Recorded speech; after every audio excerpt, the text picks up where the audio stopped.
जनगणना को लेकर हंगामा शुरू।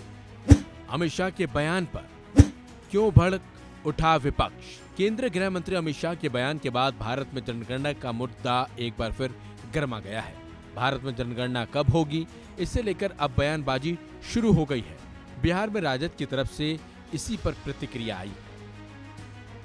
राजद के राज्यसभा सांसद मनोज झा ने केंद्र सरकार को जनगणना के मुद्दे पर घेरा, बल्कि उन्होंने लंबे समय से जनगणना रोके जाने और जातीय गणना के मुद्दे पर एनडीए सरकार पर निशाना साधा है। मनोज झा ने इस दौरान कई मुद्दों को उठाया और किस जाति की कितनी हिस्सेदारी है, इसे लेकर भी सवाल खड़ा कर दिया। पहला आपको बताते हैं आखिरकार ये मुद्दा कहां से शुरू हुआ। दरअसल गृह मंत्री अमित शाह ने हाल में मीडिया से बातचीत के दौरान जनगणना के एक सवाल का जवाब देते हुए कहा कि जनगणना उचित समय पर करेंगे और जब तय करेंगे तो मैं घोषणा भी करूंगा कि ये कैसे होगा और कब होगा। सुनिए अमित शाह का पूरा बयान, जिस पर अब बवाल मचा हुआ है।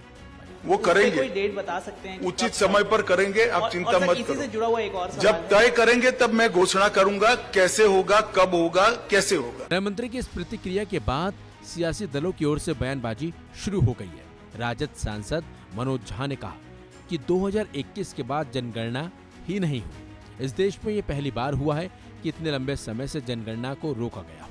मनोज झा ने कहा कि आखिर जनगणना क्यों नहीं हुई है। हमें शक होता है और चिंता होती है कि इतना बड़ा देश जहां बड़ी से बड़ी आपदा और मुश्किल दौर में जनगणना नहीं होगी। वहीं मनोज झा ने जातीय गणना को लेकर भी सवाल खड़े किए। उन्होंने कहा कि इसमें कोई रॉकेट साइंस नहीं है। सुनिए मनोज झा ने किस तरह से अमित शाह के साथ साथ बीजेपी को किया। जनगणना के बारे में पूछा गया था, जनगणना ही नहीं हुई है कि इसके बाद ये पहली बार इस देश में हुआ है। क्यों रोके हुए हो भाई? चिंता होती है, अब शक होता है कि इतना विशाल देश जहां बड़ी से बड़ी आपदा में, बड़े से बड़े मुश्किल दौर में जनगणना नहीं रुकी। और रही बात जातिगत जनगणना की, इसके लिए रॉकेट साइंस नहीं चाहिए। एक कॉलम जोड़ना है और उस कॉलम के आधार पर आपको हकीकत समाज की सामने आ जाएगी। कौन कहां लगातार बैठा हुआ है और किसके बैठने की जगह नहीं है।